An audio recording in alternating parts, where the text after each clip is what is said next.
ओं गुरु ब्रह्मा गुरु विष्णु गुरुदेव महेश्वर गुरुरेव परब्रह्म तस्मै श्री गुरवे नमः। ओं नमो भगवते वासुदेवाय।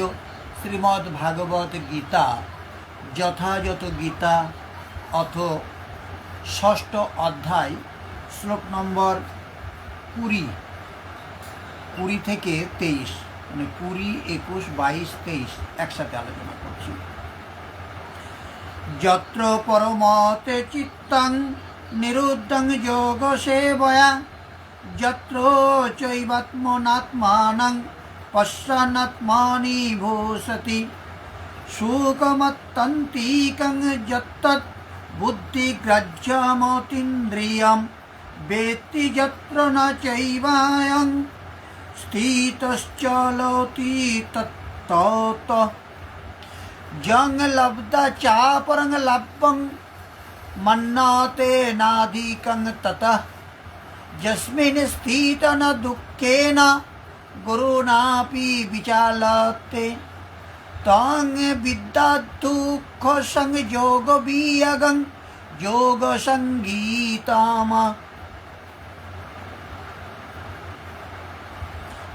যোগ অভ্যাসের ফলে যে অবস্থায় চিত্ত সম্পূর্ণরূপে জড় বিষয় থেকে প্রত্যাহিত হয় সেই অবস্থাকে যোগ সমাধি বলা হয়।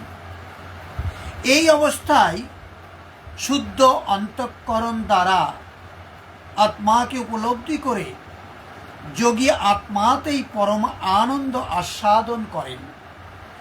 সেই আনন্দময় অবস্থায় অপ্রাকৃত ইন্দ্রিয়ের দ্বারা অপ্রাকৃত সুখ অনুভূত হয়। এই পারমার্থিক চেতনায় অবস্থিত হলে যোগী আর আত্মতত্ত্ব জ্ঞান থেকে বিচলিত হন না এবং তখন আর অন্য কোনো কিছু লাভেই তার থেকে অধিক বলে মনে হয় না। এই অবস্থায় স্থিত হলে চরম বিপর্যয়েও চিত্ত বিচলিত হয় না। এটি জড়জগতের সংযোগজনিত সমস্ত দুঃখ দুর্দশা থেকে প্রকৃত মুক্তি।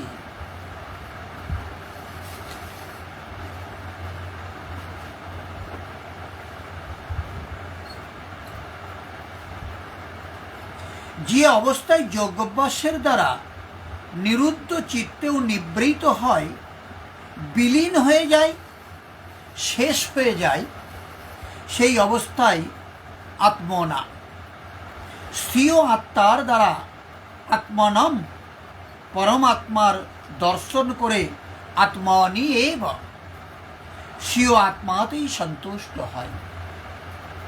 দর্শন করেন পরমাত্মার, কিন্তু সন্তুষ্ট হন স্বীয় আত্মাতে। কারণ প্রাপ্তিকালে পরমাত্মার সাক্ষাৎকার হয়, কিন্তু পরক্ষণেই তিনি নিজে আত্মাকে সেই শাশ্বত ঈশ্বরীয় বিভূতিগুলিতে ওতপ্রোত দেখেন।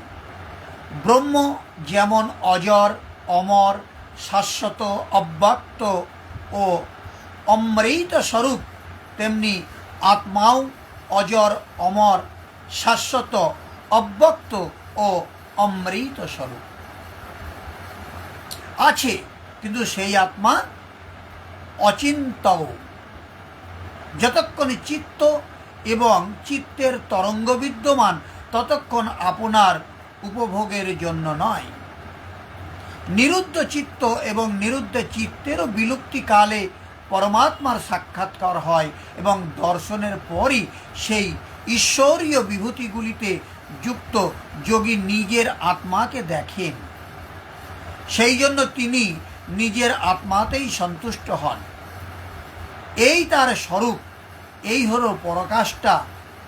এরই পূরক পরের শ্লোকটাতে, মানে 21 নম্বর শ্লোকটাতে সেটাই বলেছে যে ইন্দ্রিয়সমূহের অতীত কেবল শুদ্ধ সূক্ষ্ম বুদ্ধির দ্বারা গ্রহণযোগ্য যে অসীম আনন্দ আছে, তা যে অবস্থায় অনুভব করেন এবং যে অবস্থায় স্থিত হয়ে এই যোগী ভগবৎ স্বরূপকে তত্ত্বসহিত জেনে বিচলিত হন না, সর্বদা তাতে প্রতিষ্ঠিত থাকেন এবং পরমেশ্বরের প্রাপ্তি রূপ যে লাভ, পরাকাষ্ঠার শান্তি লাভ করে যোগী অন্য লাভ তদপেক্ষা অধিক মনে করেন না এবং ভগবত প্রাপ্তিরূপ যে অবস্থায় স্থিত যোগী মহাদুঃখেও বিচলিত হন না, তার দুঃখবোধ হয় না, কারণ যে চিত্ত বোধ করত